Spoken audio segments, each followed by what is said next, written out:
Assalamualaikum warahmatullahi wabarakatuh. Perkenalkan, nama saya Ferdian Samolana. Saya di sini sebagai editor dari kelompok 4 perpajakan. Saya di sini ingin mengenalkan anggota-anggota dari kelompok 4 perpajakan.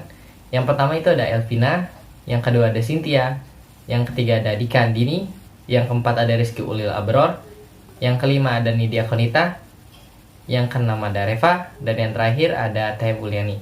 Nah, untuk materi yang pertama yaitu materi tentang bab 8 tentang ketentuan pidana yang akan dibawakan oleh Teh Nidia. Hai teman-teman, perkenalkan nama saya Nidia Konita dari kelas MN19K. Di sini saya akan menjelaskan bab 8 tentang ketentuan pidana dalam perpajakan. Pasal 38. Setiap orang yang karena kealpaannya A. tidak menyampaikan surat pemberitahuan, atau B. menyampaikan surat pemberitahuan tetapi isinya tidak benar atau tidak lengkap, atau melampirkan keterangan yang isinya tidak benar, sehingga dapat menimbulkan kerugian pada pendapatan negara, dan perbuatan tersebut merupakan perbuatan setelah perbuatan yang pertama, sebagaimana dimaksud dalam pasal 13A, didenda paling sedikit 1 kali jumlah pajak terutang yang tidak atau kurang dibayar, dan paling banyak adalah 2 kali jumlah pajak terutang yang tidak atau kurang dibayar, atau pidana kurungan paling singkat 3 bulan atau paling lama 1 tahun.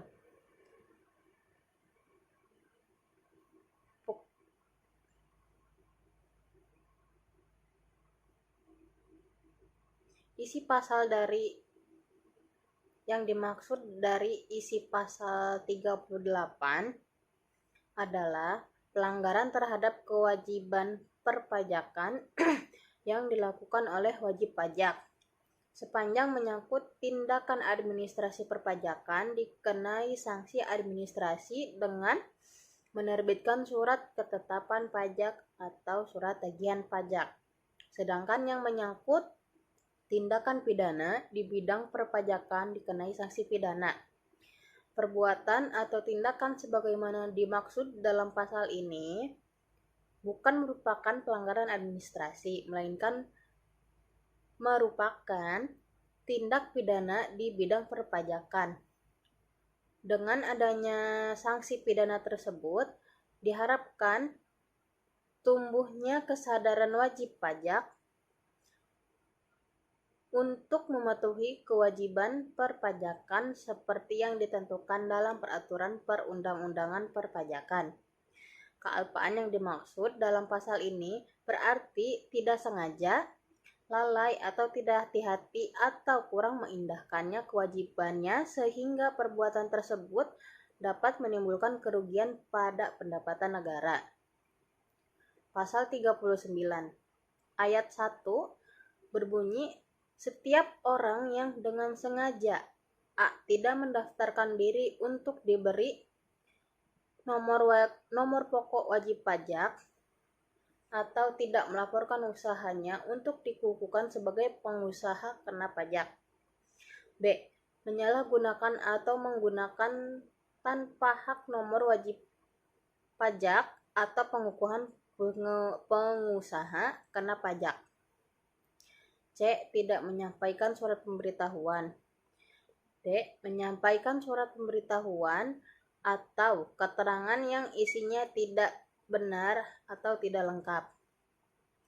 E. menolak untuk dilakukan pemeriksaan sebagaimana dimaksud dalam pasal 29. F. memperlihatkan pembukuan, pencatatan, atau dokumen lain yang palsu atau dipalsukan oleh seolah-olah benar atau tidak menggambarkan keadaan yang sebenarnya. G. tidak menyelenggarakan pembukuan atau pencatatan di Indonesia, tidak memperlihatkan atau tidak meminjamkan buku, catatan, atau dokumen lain. H.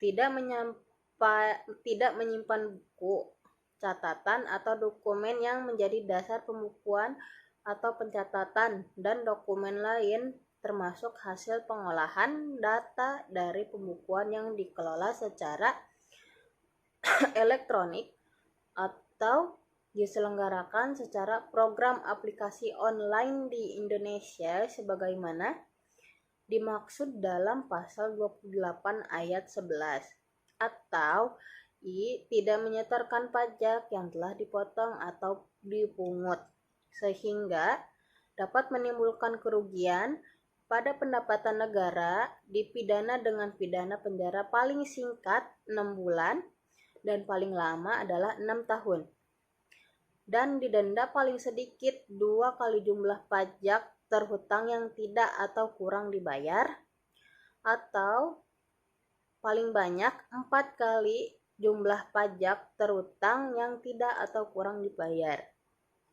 Ayat yang kedua. Pidana sebagaimana dimaksud pada ayat 1 ditambahkan 1 kali menjadi 2 kali sanksi pidana apabila seseorang melakukan lagi tindak pidana di bidang perpajakan sebelum lewat 1 tahun terhitung sejak selesainya menjalani pidana penjara yang dijatuhkan. Ayat yang ketiga. Setiap orang yang melakukan percobaan untuk melakukan tindak pidana menyalahgunakan atau menggunakan tanpa hak nomor pokok wajib pajak atau pengukuhan pengusaha karena sebagaimana yang dimaksud pada ayat 1 huruf B atau menyampaikan surat atau pengukuhan pengusaha kena pajak sebagaimana dimaksud ayat 1.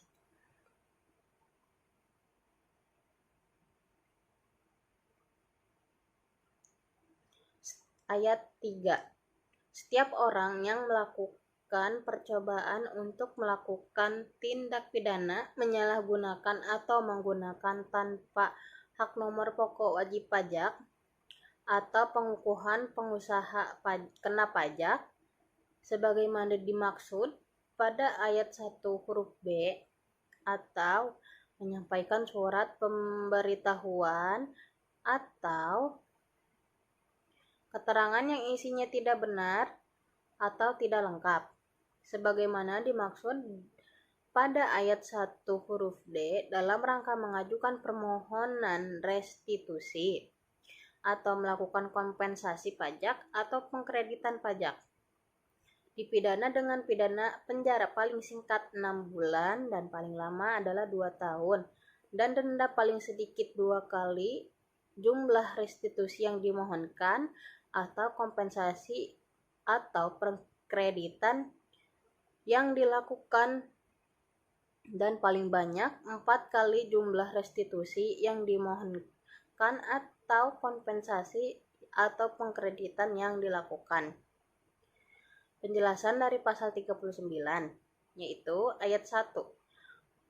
Perbuatan atau tindakan sebagaimana dimaksud pada ayat ini yang dilakukan dengan sengaja dikenai sanksi yang berat, mengingatkan pentingnya peranan penerimaan pajak dalam penerimaan negara. Dalam perbuatan atau tindakan ini termasuk pula setiap orang yang dengan sengaja tidak mendaftarkan diri, menyalahgunakan atau menggunakan tanpa hak nomor pokok wajib pajak, atau menyalahgunakan dan atau menggunakan tanpa hak pengukuhan pengusaha kena pajak. Ayat yang kedua. Untuk mencegah terjadinya pengulangan tindak pidana di bidang perpajakan bagi mereka yang melakukan tindak pidana lagi di bidang perpajakan sebelum lewat 1 tahun sejak selesainya menjalani sebagian atau seluruh pidana penjara yang dijatuhkan, dikenai sanksi pidana lebih berat, yaitu 1 kali menjadi 2 kali sanksi pidana yang diatur pada ayat 1. Yang ketiga, penyalahgunaan atau menggunakan tanpa hak nomor pokok wajib pajak atau pengukuhan pengusaha kena pajak atau penyampaian surat pemberitahuan yang isinya tidak benar atau tidak lengkap dalam rangka mengajukan permohonan restitusi pajak dan atau kompensasi pajak atau pengkreditan pajak yang tidak benar sangat merugikan negara. Kompensasi pajak atau pengkreditan pajak yang tidak benar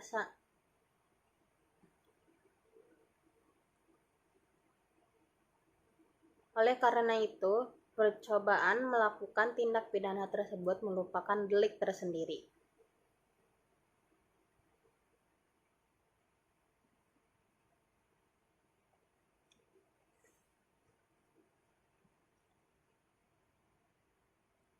Setiap orang yang dengan sengaja Pasal 39A berisi tentang setiap orang yang dengan sengaja menerbitkan atau menggunakan faktur pajak, bukti pemungutan pajak, bukti pemotongan pajak, atau bukti setoran pajak yang tidak berdasarkan transaksi yang sebenarnya, atau menerbitkan faktur pajak tetapi belum dikukuhkan sebagai pengusaha kena pajak, dipidana dengan pidana penjara paling singkat 2 tahun dan paling lama 6 tahun serta denda paling sedikit 2 kali jumlah pajak dalam faktur pajak, bukti pemungutan pajak, bukti pemotongan pajak, atau bukti setoran pajak dan paling banyak 6 kali jumlah pajak dalam faktur pajak. Penjelasan yang dimaksud dalam pasal 39A yaitu faktur pajak sebagai bukti pungutan pajak merupakan sarana administrasi yang sangat penting dalam pelaksanaan ketentuan pajak pertambahan nilai. Demikian juga bukti pemotongan pajak dan bukti pemungutan pajak merupakan sarana untuk pengkreditan atau pengurangan pajak terutang sehingga setiap penyalahgunaan faktur pajak, bukti pemotongan pajak, bukti pemungutan pajak, dan atau bukti setoran pajak dapat mengakibatkan dampak negatif dalam keberhasilan pemungutan pajak pertambahan nilai dan pajak penghasilan. Oleh karena itu, penyalahgunaan pemungutan pajak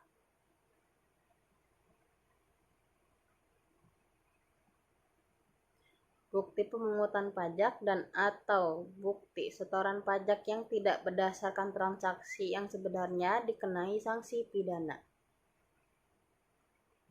Kita lanjutkan kepada teman saya yang selanjutnya akan menerangkan pasal 40.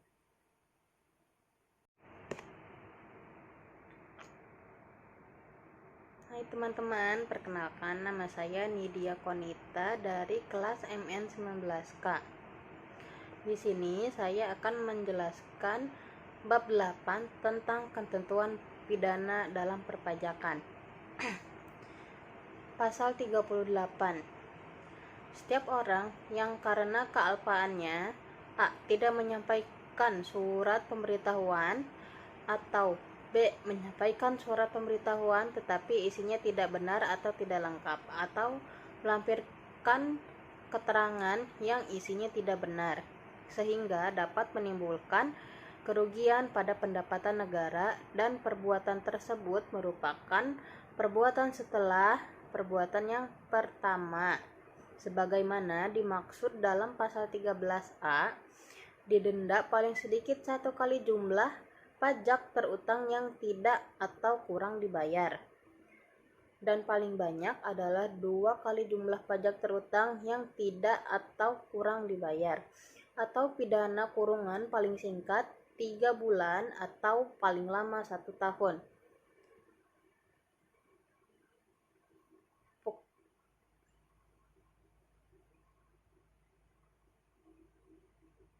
Isi pasal dari yang dimaksud dari isi pasal 38 adalah pelanggaran terhadap kewajiban perpajakan yang dilakukan oleh wajib pajak.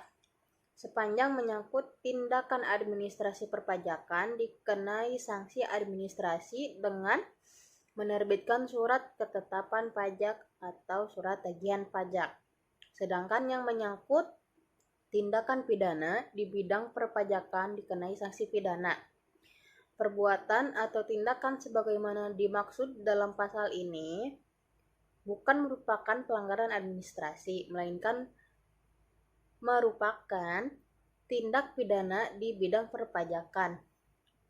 Dengan adanya sanksi pidana tersebut, diharapkan tumbuhnya kesadaran wajib pajak untuk mematuhi kewajiban perpajakan seperti yang ditentukan dalam peraturan perundang-undangan perpajakan. Kealpaan yang dimaksud dalam pasal ini berarti tidak sengaja, lalai atau tidak hati-hati atau kurang mengindahkannya kewajibannya sehingga perbuatan tersebut dapat menimbulkan kerugian pada pendapatan negara. Pasal 39 ayat 1 berbunyi, setiap orang yang dengan sengaja tidak mendaftarkan diri untuk diberi nomor pokok wajib pajak atau tidak melaporkan usahanya untuk dikukuhkan sebagai pengusaha kena pajak. B. Menyalahgunakan atau menggunakan tanpa hak nomor wajib pajak atau pengukuhan pengusaha kena pajak. C. Tidak menyampaikan surat pemberitahuan. D. Menyampaikan surat pemberitahuan atau keterangan yang isinya tidak benar atau tidak lengkap. E. Menolak untuk dilakukan pemeriksaan sebagaimana dimaksud dalam pasal 29. F. Memperlihatkan pembukuan, pencatatan, atau dokumen lain yang palsu atau dipalsukan oleh seolah-olah benar atau tidak menggambarkan keadaan yang sebenarnya. G. Tidak menyelenggarakan pembukuan atau pencatatan di Indonesia, tidak memperlihatkan atau tidak meminjamkan buku, catatan, atau dokumen lain. H. Tidak menyimpan buku, catatan, atau dokumen yang menjadi dasar pembukuan atau pencatatan dan dokumen lain termasuk hasil pengolahan data dari pembukuan yang dikelola secara elektronik atau diselenggarakan secara program aplikasi online di Indonesia sebagaimana dimaksud dalam pasal 28 ayat 11.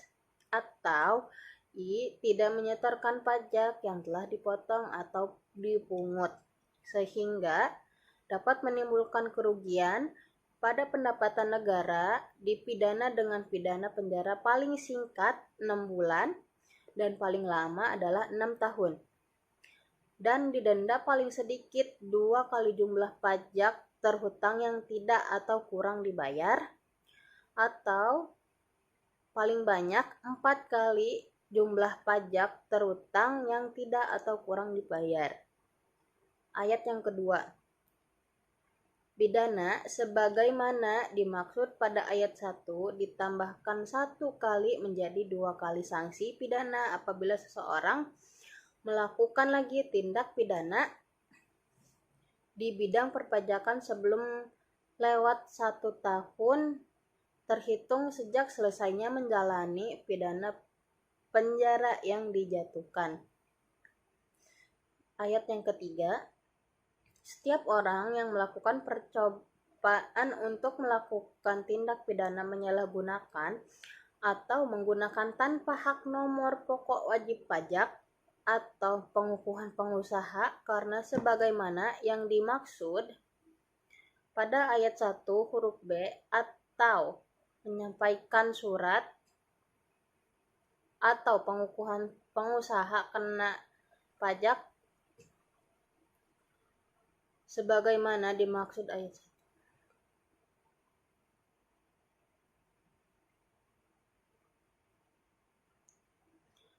Ayat 3.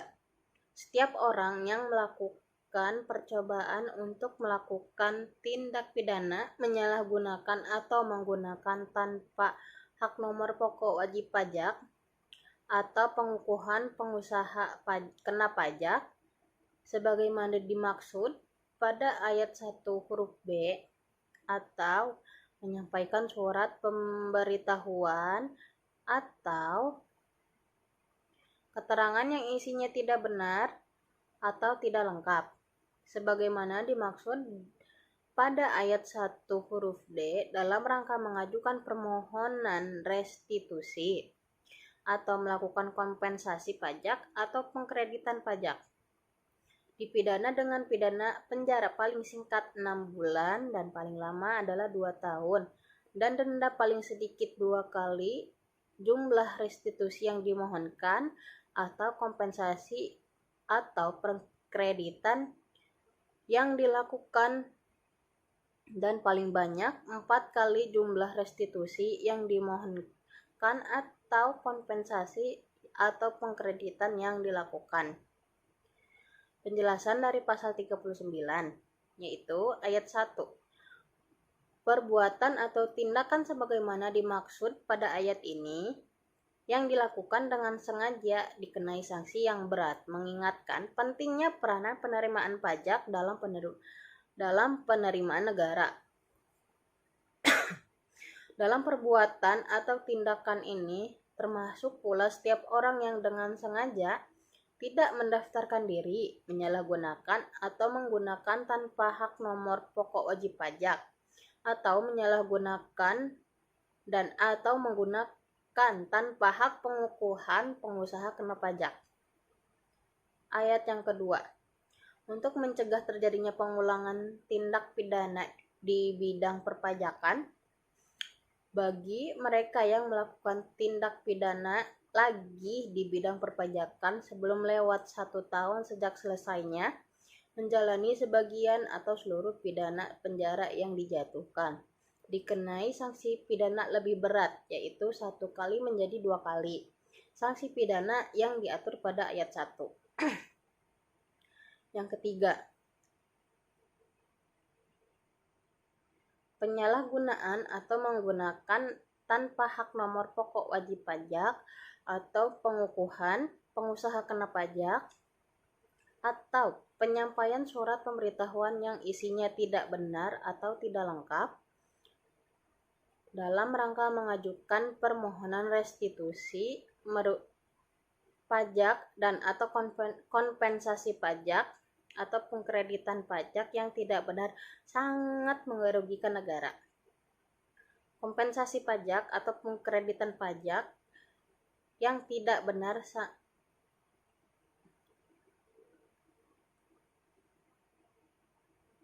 oleh karena itu, percobaan melakukan tindak pidana tersebut merupakan delik tersendiri.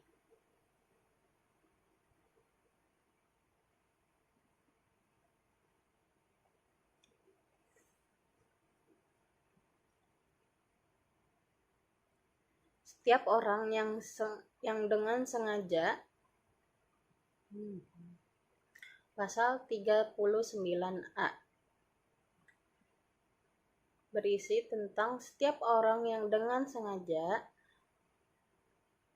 menerbitkan atau menggunakan faktur pajak, bukti pemungutan pajak, bukti pemotongan pajak, atau bukti setoran pajak yang tidak berdasarkan transaksi yang sebenarnya, atau menerbitkan faktur pajak tetapi belum dikukuhkan sebagai pengusaha kena pajak, dipidana dengan pidana penjara paling singkat 2 tahun dan paling lama 6 tahun serta denda paling sedikit 2 kali jumlah pajak dalam faktur pajak, bukti pemungutan pajak, bukti pemotongan pajak, atau bukti setoran pajak dan paling banyak 6 kali jumlah pajak dalam faktur pajak.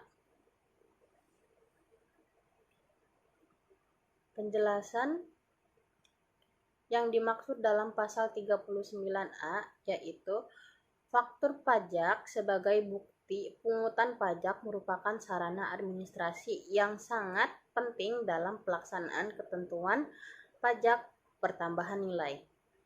Demikian juga bukti pemotongan pajak dan bukti pemungutan pajak merupakan sarana untuk pengkreditan atau pengurangan pajak terutang sehingga setiap penyalahgunaan faktur pajak, bukti pemotongan pajak, bukti pemungutan pajak, dan atau bukti setoran pajak dapat mengakibatkan dampak negatif dalam keberhasilan pemungutan pajak pertambahan nilai dan pajak penghasilan. Oleh karena itu, penyalahgunaan pemungutan pajak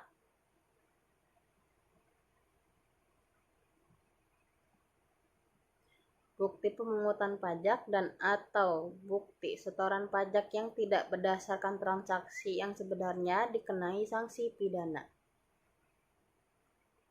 Kita lanjutkan kepada teman saya yang selanjutnya akan menerangkan pasal 40. Assalamualaikum warahmatullahi wabarakatuh. Saya Mulyani Muhaziroh dari MN19K, kelompok 4 mata kuliah perpajakan.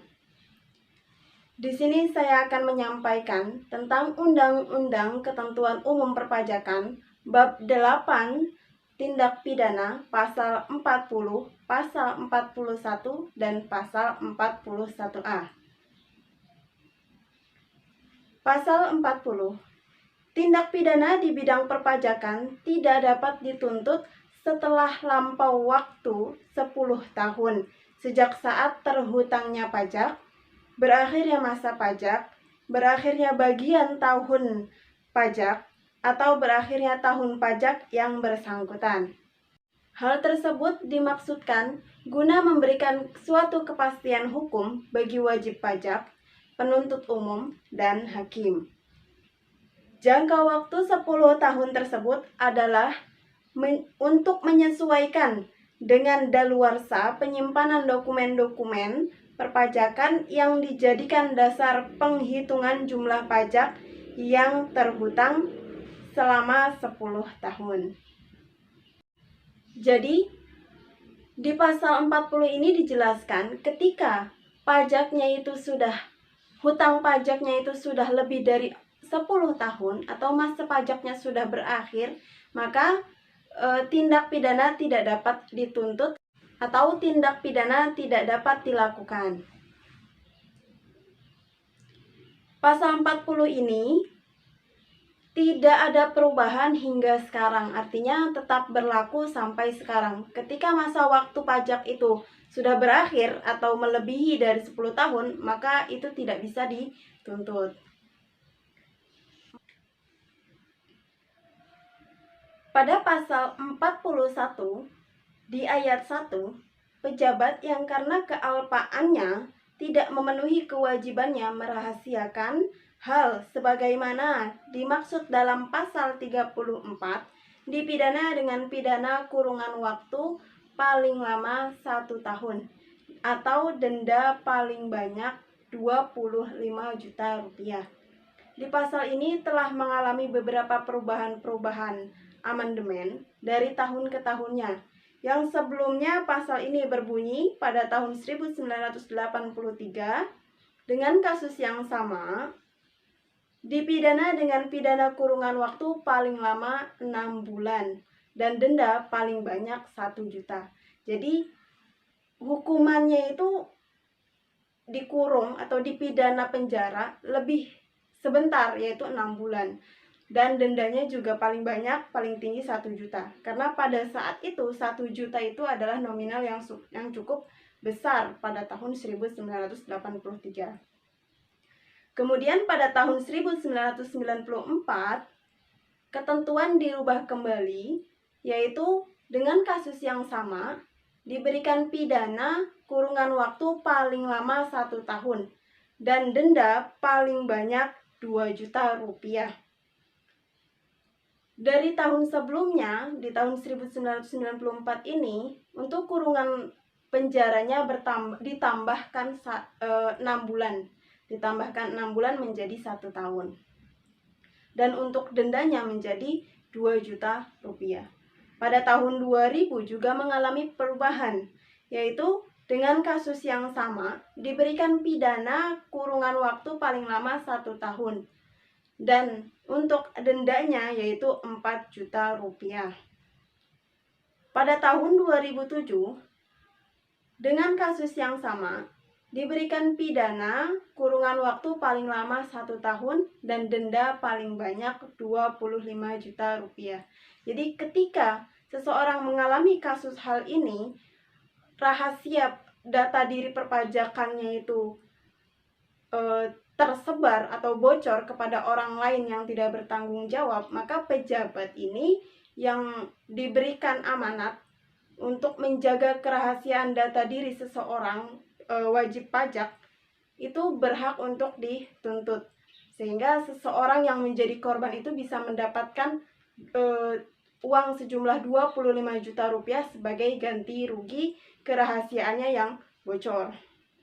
Di ayat 2, pejabat yang dengan sengaja tidak memenuhi kewajibannya atau seseorang yang menyebabkan tidak terpenuhinya kewajiban pejabat sebagaimana dimaksud dalam pasal 34 dipidana dengan pidana penjara paling lama 2 tahun dan denda paling banyak 50 juta rupiah.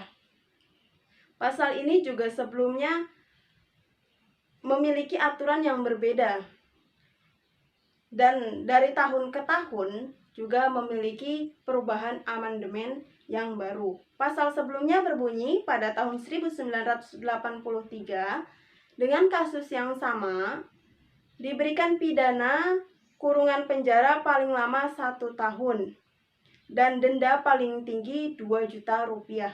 Jadi lebih sebentar dari yang sebelumnya, 1 tahun dan denda paling tinggi 2 juta. Pada tahun 1983 nominal 2 juta ini bukanlah nominal yang sedikit. Kemudian pada tahun 1994 mengalami perubahan, yaitu dengan kasus yang sama tetapi diberikan pidana paling lama 2 tahun. Pada tahun 1904 ini pidana kurungan ditambah 1 tahun menjadi 2 tahun dan denda paling tinggi 5 juta rupiah. Pada tahun 2000, dengan kasus yang sama, diberikan tindak pidana kurungan paling lama 2 tahun dan denda paling tinggi 10 juta rupiah. Kemudian pada tahun 2007, dengan kasus yang sama, diberikan tindak pidana kurungan paling lama 2 tahun dan denda 50 juta rupiah. Kemudian di tahun selanjutnya, ketentuan ini ditetapkan hingga sekarang. Kalau di ayat 1, di ayat sebelumnya itu menjelaskan bahwa pejabat yang tidak sengaja karena kealpaannya tidak sengaja. Tetapi di ayat 2 ini, pejabat yang sengaja atau seseorang yang sengaja menyebabkan hilangnya kerahasiaan atau tidak terpenuhinya kewajiban merahasiakan sesuatu hal sehingga bocor pada orang yang tidak bertanggung jawab. Maka seseorang yang menjadi korban berhak untuk melaporkan atau mengadukan kepada pihak yang berwajib sehingga bisa mendapatkan nominal 50 juta rupiah sebagai ganti rugi. Di ayat 3, penuntutan terhadap tindak pidana sebagaimana yang dimaksud pada ayat 1 dan ayat 2 hanya dilakukan atas pengaduan orang yang kerahasiaannya dilanggar. Jadi di ayat ini memperkuat pada ayat 1 dan ayat 2 untuk memberikan sanksi kepada orang-orang yang melanggar. Ini juga telah mendapatkan perubahan dari tahun sebelumnya. Pada tahun 2007, pasal ini berbunyi tuntutan pidana terhadap pelanggaran kerahasiaan sebagaimana dimaksud dalam susunan suatu naskah Undang-Undang Ketentuan Umum dan Tata Cara Perpajakan 156 dan 157 ayat 1 dan ayat 2 sesuai dengan sifatnya adalah menyangkut kepentingan pribadi seseorang atau badan selaku wajib pajak. Karena itu dijadikan tindak pidana pengaduan. Pada tahun 1994, peraturan itu dirubah menjadi penuntutan terhadap tindak pidana sebagaimana dimaksud pada ayat 1 dan ayat 2 hanya dilakukan atas pengaduan orang yang kerahasiaannya dilanggar. Dan setelah peraturan ini dibuat, maka ditetapkan hingga sekarang. Artinya, ketika seseorang yang mengadukan suatu masalah di ayat 1 dan ayat 2 itu hanya untuk orang yang kerahasiaannya dilanggar. Ketika orang itu kerahasiaannya tidak dilanggar atau tidak bocor, kemudian dia melaporkan kepada pihak yang berwajib, maka itu akan ditolak, tidak akan diterima.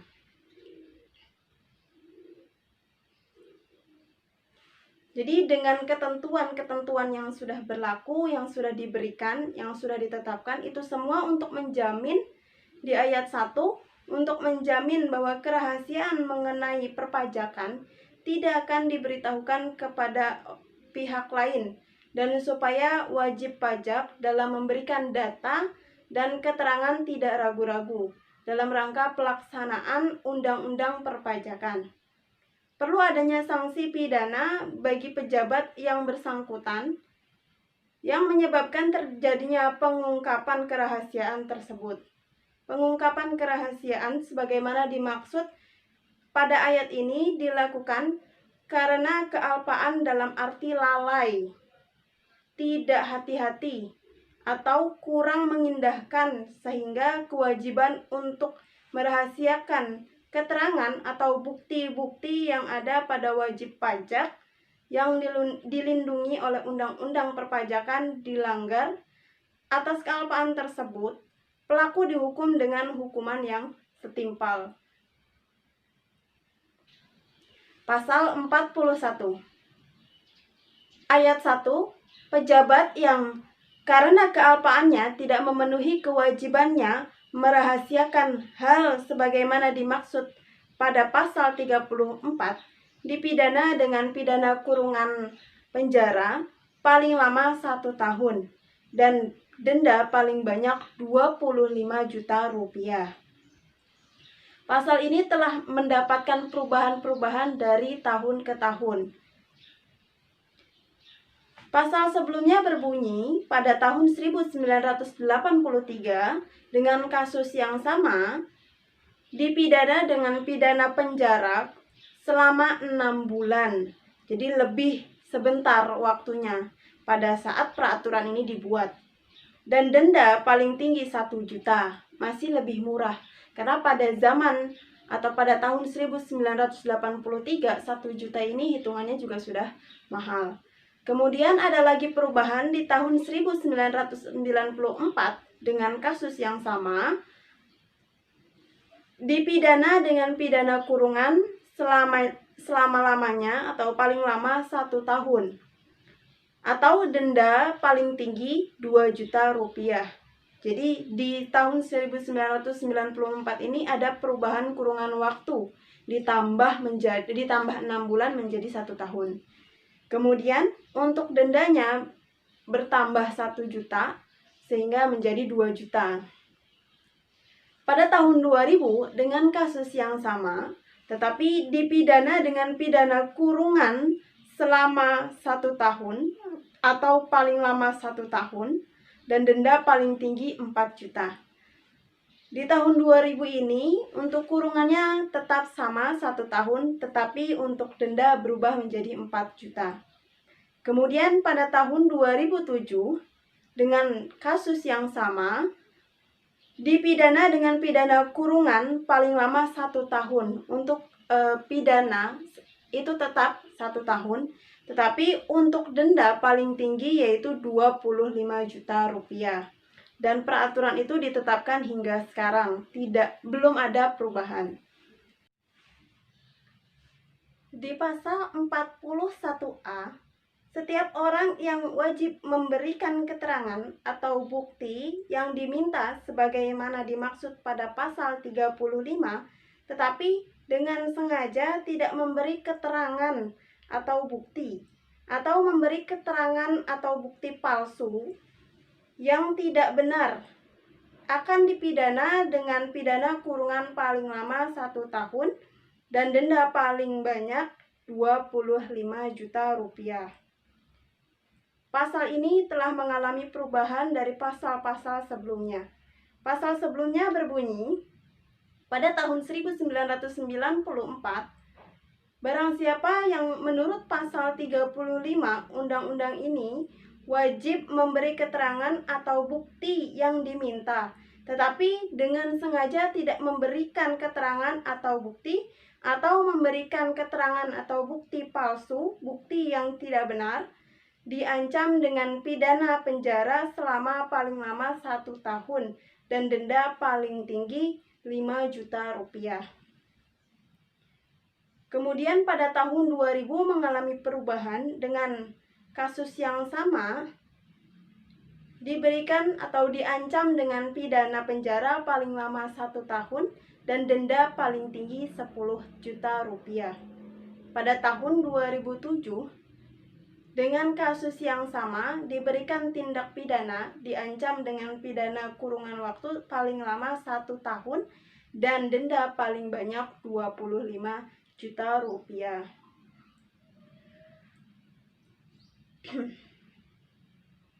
Jadi, ketika seseorang yang diminta untuk memberikan keterangan atau bukti, tapi justru tidak memberikan bukti atau keterangan yang diperlukan, yang diminta, atau malah memberikan keterangan atau bukti palsu, maka akan diberikan ancaman sebesar 25 juta rupiah atau kurungan waktu paling lama 1 tahun.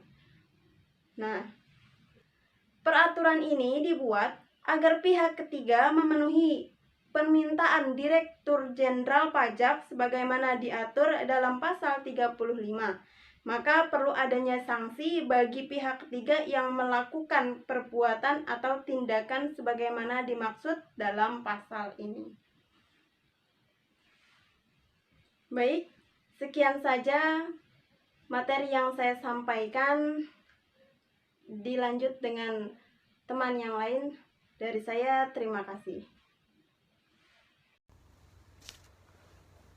Assalamualaikum warahmatullahi wabarakatuh. Perkenalkan, nama saya Rizky Ulil Abror dari MN19K.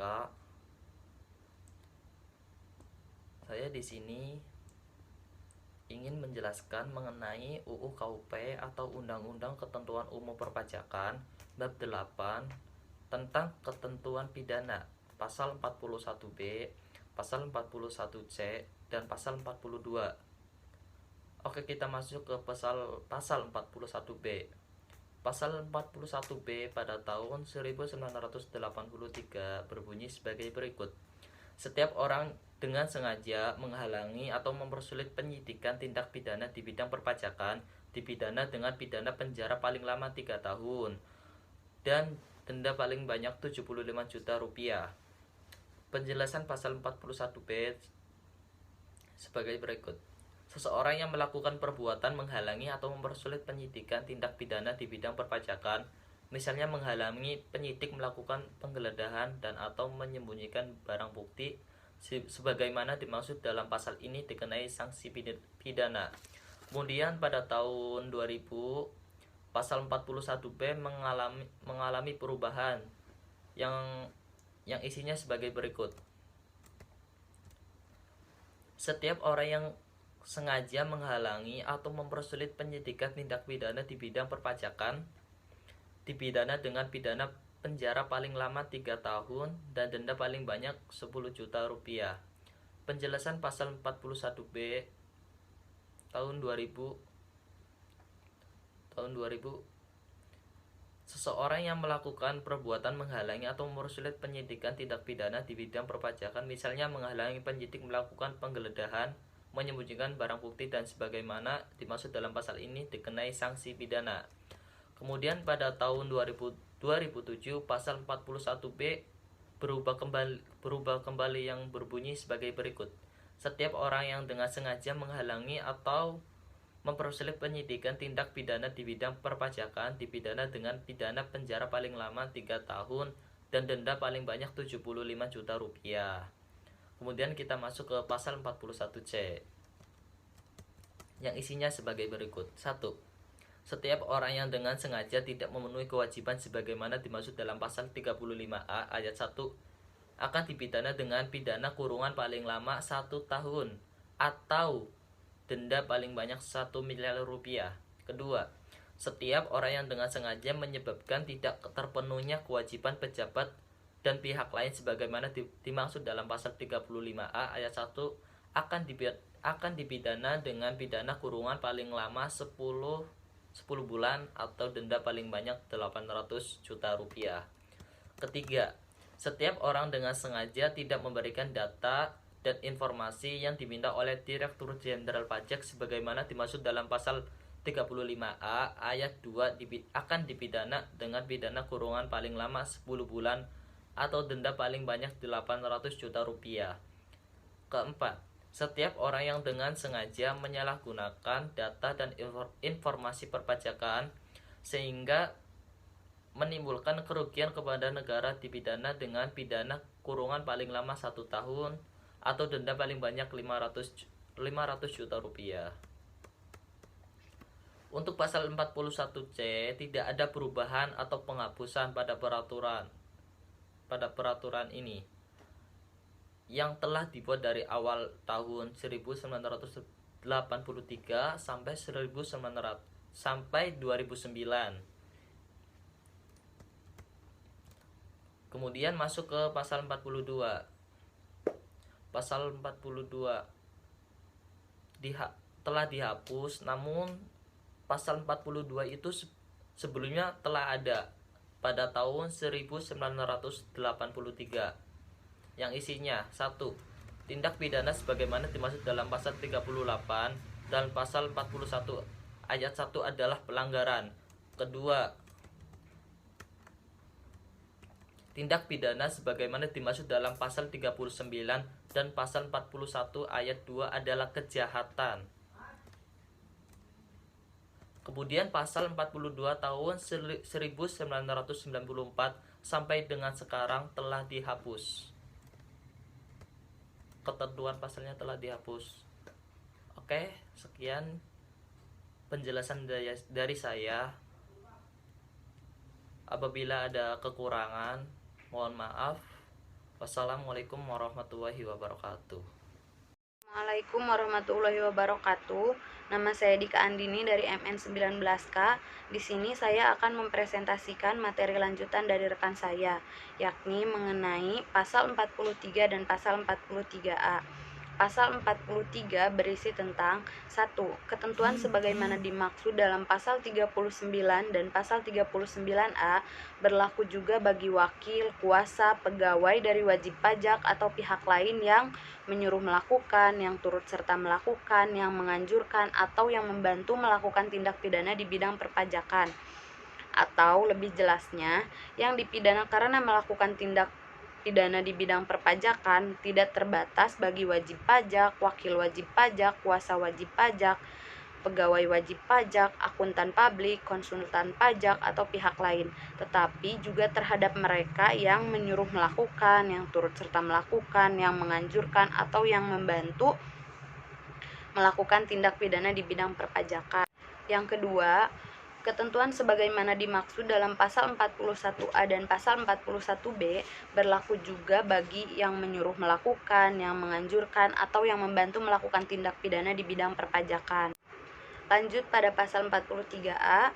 Pasal 43A berisi tentang 1. Direktur Jenderal Pajak berdasarkan informasi, data, laporan, atau pengaduan berwenang melakukan pemeriksaan bukti permulaan sebelum dilakukan penyidikan tindak pidana di bidang perpajakan. Atau lebih jelasnya, informasi, data, laporan, dan pengaduan yang diterima oleh Direktorat Jenderal Pajak akan dikembangkan dan dianalisis melalui kegiatan intelijen atau pengamatan yang hasilnya dapat ditindaklanjuti. dengan pemeriksaan bukti permulaan, atau tindak pidana tidak ditindaklanjuti. Yang kedua, dalam hal ini terdapat indikasi tindak pidana di bidang perpajakan yang menyangkut petugas Direktorat Jenderal Pajak. Menteri Keuangan dapat menugasi unit pemeriksa internal di lingkungan Departemen Keuangan untuk melakukan pemeriksaan bukti permulaan. Yang ketiga, apabila dari bukti permulaan ditemukan unsur tindak pidana korupsi, pegawai Direktorat Jenderal Pajak yang tersangkut wajib diproses menurut ketentuan hukum tindak pidana korupsi. Dan yang terakhir, tata cara pemeriksaan bukti permulaan tindak pidana di bidang perpajakan sebagaimana dimaksud pada ayat 1 dan pada ayat 2 diatur dengan atau berdasarkan peraturan Menteri Keuangan. Sekian materi yang dapat saya sampaikan, kurang lebihnya mohon maaf. Wassalamualaikum warahmatullahi wabarakatuh.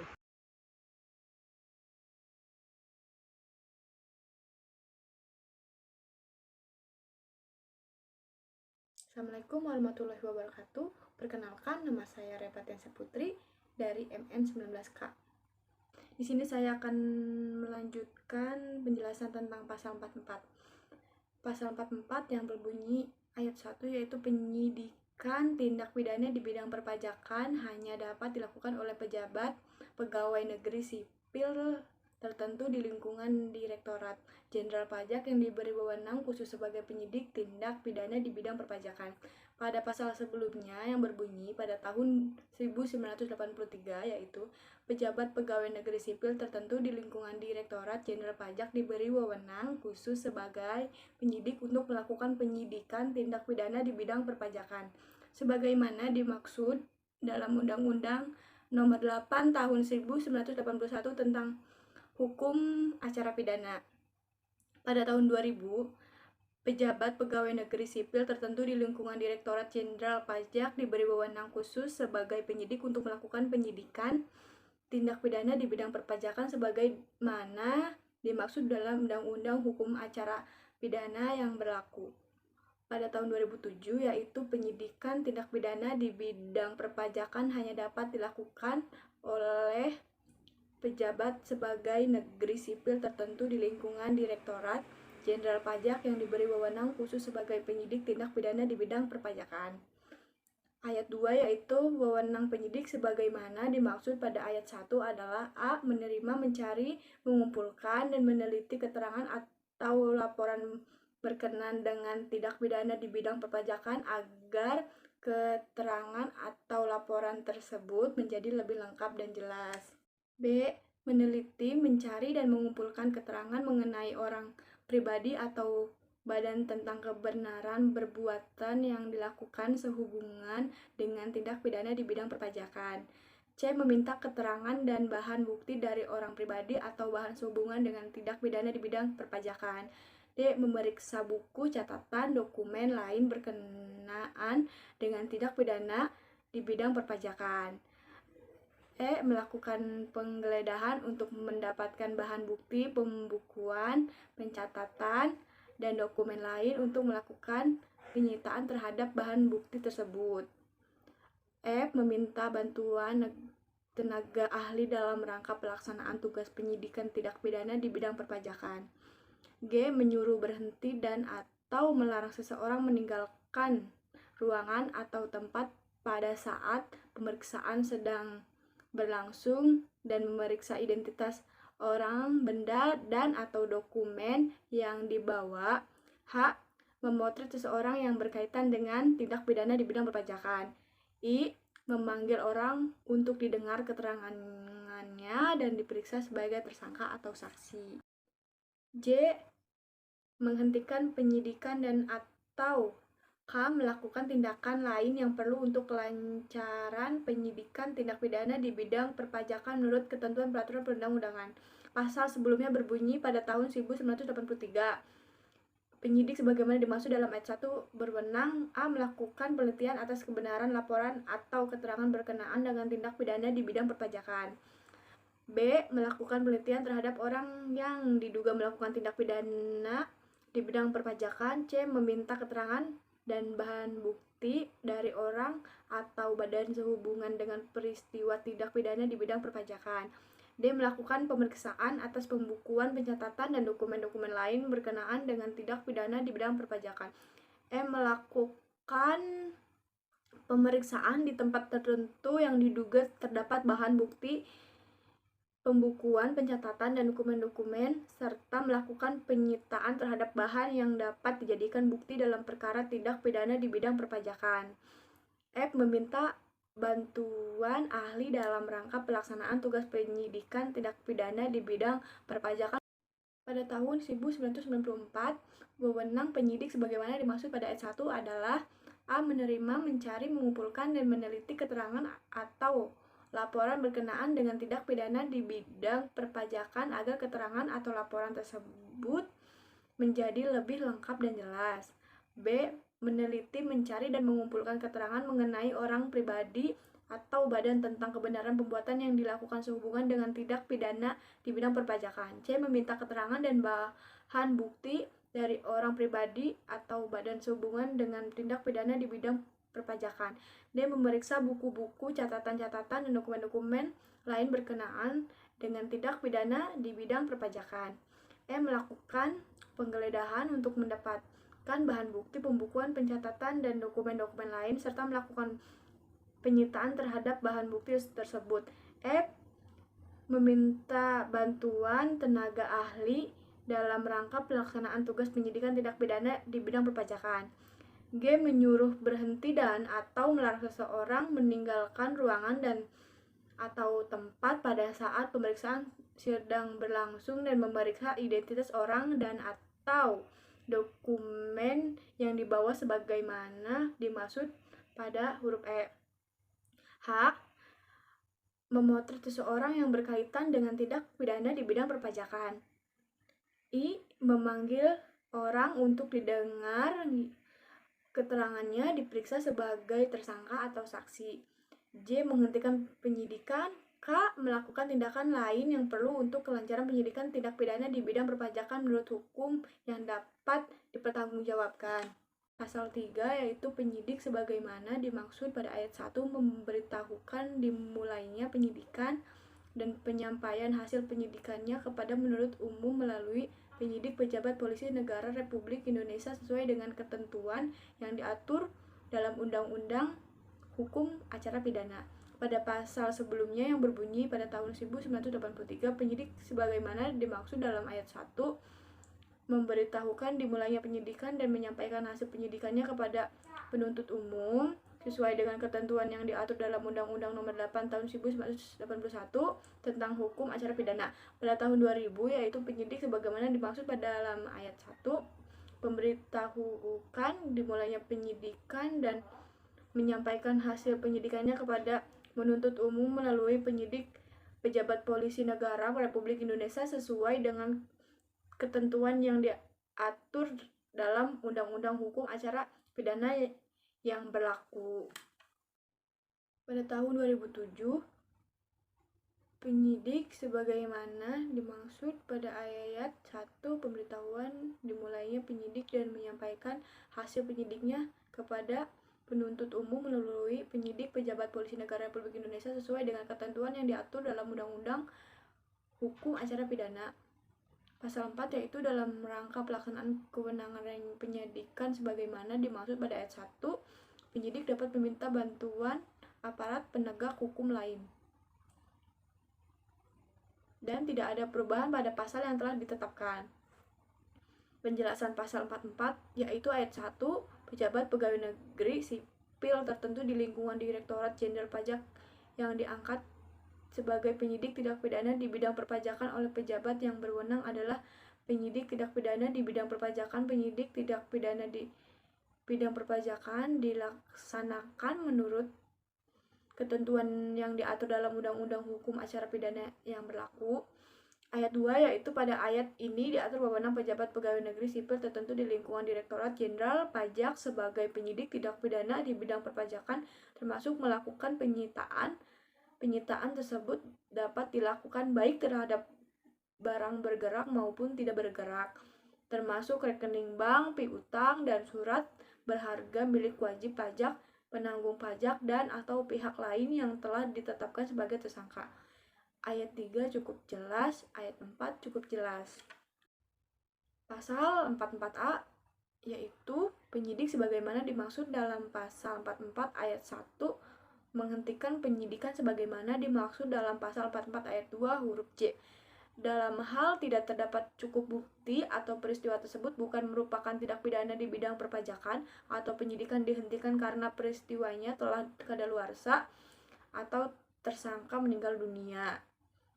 Penjelasan pasal 44A yaitu dalam hal penyidikan pidana di bidang perpajakan dihentikan kecuali karena peristiwanya telah kadaluarsa maka surat ketetapan pajak tetap dapat diterbitkan. Pasal 44A tidak ada perubahan atau penghapusan pada peraturan di pasal 44A yang telah dibuat.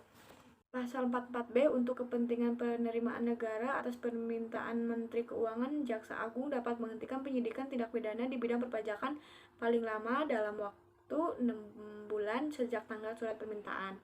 Pasal sebelumnya yang berbunyi pada tahun 1994 untuk kepentingan penerimaan negara atas permintaan Menteri Keuangan, Jaksa Agung dapat menghentikan penyidikan tindak pidana di bidang perpajakan. Ayat 2 yaitu penghentian penyidikan tindak pidana di bidang perpajakan sebagaimana dimaksud pada ayat 1 hanya dilakukan setelah pajak melunasi utang pajak yang tidak atau kurang dibayar atau yang tidak sebenarnya dikembalikan dan ditambah dengan sanksi administrasi berupa denda sebesar 4 kali jumlah pajak yang tidak atau kurang dibayar atau yang tidak seharusnya dikembalikan. Pasal sebelumnya yang berbunyi pada tahun 1994 yaitu penghentian penyidikan tindak pidana di bidang perpajakan sebagaimana dimaksud pada ayat 1 hanya dilakukan setelah wajib pajak melunasi pajak yang tidak atau kurang dibayar atau yang tidak seharusnya dikembalikan ditambah dengan sanksi administrasi berupa denda sebesar 4 kali jumlah pajak yang tidak atau kurang dibayar atau yang tidak seharusnya dikembalikan. Penjelasan pasal 44B yaitu ayat 1 untuk kepentingan penerimaan negara atas permintaan keuangan, Jaksa Agung yang dapat menghentikan penyidikan tindak pidana perpajakan sepanjang perkara pidana tersebut belum dilimpahkan ke pengadilan. Ayat 2 yaitu cukup jelas. Dan terima kasih. Saya Patiansa Putri. Wassalamualaikum warahmatullahi wabarakatuh. Nama saya Elvina Dewi Nuryawan. Di sini saya akan melanjutkan materi bab 10 ketentuan peralihan, pasal 45. Terhadap pajak-pajak terhutang pada suatu saat untuk masa pajak, bagian tahun pajak, atau tahun pajak yang berakhir sebelum saat berlakunya undang-undang ini, tetap berlaku ketentuan peraturan perundang-undangan perpajakan yang lama, sampai dengan tanggal 31 Desember 1988. Pasal 46. Dengan berlakunya undang-undang ini, semua peraturan pelaksanaan di bidang perpajakan yang lama tetap berlaku sepanjang tidak bertentangan dengan undang-undang ini. Pasal 47 dihapus. Pasal 47A. Terhadap semua kewajiban perpajakan yang belum diselesaikan, diberlakukan ketentuan Undang-Undang Nomor 6 Tahun 1983 tentang ketentuan umum dan tata cara perpajakan sebagaimana telah diubah dengan Undang-Undang Nomor 9 Tahun 1994. Assalamualaikum warahmatullahi wabarakatuh. Saya Cynthia Gustita. Di sini saya akan menjelaskan tentang bab 11 bagian ketentuan penutup yang dimana ada beberapa pasal yaitu pasal 48, 49, dan pasal 50. Pasal 48 berbunyi tentang hal-hal yang belum cukup diatur dalam undang-undang ini diatur lebih lanjut dengan peraturan pemerintah. Penjelasan pasal 48 yaitu untuk menampung hal-hal yang belum cukup diatur mengenai tata cara atau kelengkapan yang materinya sudah dicantumkan dalam undang-undang. Diatur lebih lanjut dengan peraturan pemerintah. Dengan demikian akan lebih mudah mengadakan penyesuaian pelaksanaan undang-undang dan tata cara yang diperlukan. Dan pasal 49 yaitu berbunyi ketentuan dalam undang-undang ini berlaku pula bagi undang-undang perpajakan lainnya kecuali apabila ada ketentuan lain.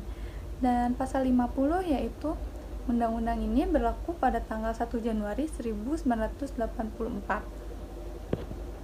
Selanjutnya di sini saya akan menjelaskan tentang ketentuan umum dan tata cara perpajakan. Di sini saya akan mengambil 3 poin dalam ketentuan umum. 1. Yaitu bahwa negara Republik Indonesia adalah negara hukum yang berdasarkan Pancasila dan Undang-Undang Dasar 1945 yang menjunjung tinggi hak dan kewajiban warga negara. Karena itu, menetapkan perpajakan sebagai salah satu perwujudan kewajiban negara bagi para warganya yang merupakan sarana peran serta dalam pembiayaan negara dan pembangunan nasional. Yang kedua, bahwa sistem perpajakan yang merupakan landasan pelaksanaan pemungutan pajak negara yang selama ini berlaku tidak sesuai lagi dengan tingkat kehidupan sosial ekonomi masyarakat di Indonesia, baik dalam segi kegotong royongan nasional maupun dalam laju pembangunan nasional yang telah dicapai. Yang ketiga, yaitu bahwa sistem perpajakan yang tertuang di dalam ketentuan-ketentuan perpajakan yang berlaku selama ini belum dapat menggerakkan peran serta semua lapisan subjek pajak yang besar. Perannya dalam meningkatkan penerimaan dalam negara ini sangat diperlukan guna mewujudkan kelangsungan dan peningkatan pembangunan nasional. Selanjutnya yaitu tata cara perpajakan. Di sini ada beberapa poin untuk melakukan tata cara perpajakan. 1. Yaitu wajib pajak adalah orang atau badan yang menurut ketentuan peraturan perundang-undangan perpajakan ditentukan untuk melakukan kewajiban perpajakan. Yang kedua, yaitu ada badan atau perseroan terbatas. Yang ketiga, masa pajak adalah jangka waktu tertentu yang digunakan sebagai dasar untuk menghitung jumlah pajak yang terhitung. Yang keempat, ada tahun pajak. Di sini yaitu jangka waktu 1 tahun takwim atau 1 tahun buku. Yang kelima, bagian tahun pajak adalah bagian dari jangka waktu 1 tahun pajak. Yang keenam, yaitu ada surat pemberitahuan atau surat yang dilaksanakan oleh wajib pajak digunakan untuk melaporkan perhitungan dan pembayaran pajak yang terhitung menurut ketentuan peraturan perundang-undangan. Yang ketujuh, ada surat pemberitahuan, yaitu surat yang dilakukan wajib pajak untuk memberitahukan pajak yang terhitung dalam satu masa pajak atau pada suatu saat. Yang ke-8, ada surat pemberitahuan tahunan, yaitu untuk memberitahukan pajak yang terhitung dalam 1 tahun pajak. Yang selanjutnya yaitu ada surat setoran pajak, yaitu untuk melakukan pembayaran pajak yang terhitung di kas negara atau di tempat pembayaran lainnya yang ditujuk oleh Menteri Keuangan atau untuk melaporkan ke Direktorat Jenderal Pajak. Selanjutnya yaitu ada surat ketetapan pajak tambahan, yaitu keputusan yang menambah jumlah pajak yang ditetapkan. Dan selanjutnya lagi ada surat keputusan kelebihan pembayaran pajak untuk menentukan pengembalian atau kelebihan pembayaran pajak yang telah dibayar atau dipotong karena jumlah pajak yang telah dibayar atau dipotong itu lebih besar dari pajak yang terhitung. Dan selanjutnya juga ada surat pemberitaan, yaitu surat yang berisikan tentang wajib pajak yang jumlahnya terhitung besar dengan jumlah pajak yang sudah dibayar atau dipotong dan dipungut oleh pihak pajaknya itu sendiri. Dan yang terakhir, ada pajak yang terhitung adalah pajak yang harus dibayar pada suatu saat dalam masa pajak dan dalam bagian atau tahun pajak menurut ketentuan peraturan perundang-undangan perpajakan. Sekian presentasi dari saya, kurang lebihnya mohon maaf. Assalamualaikum warahmatullahi wabarakatuh. Oke teman-teman, sekian dari kelompok 4 perpajakan. Terima kasih. Wassalamualaikum warahmatullahi wabarakatuh.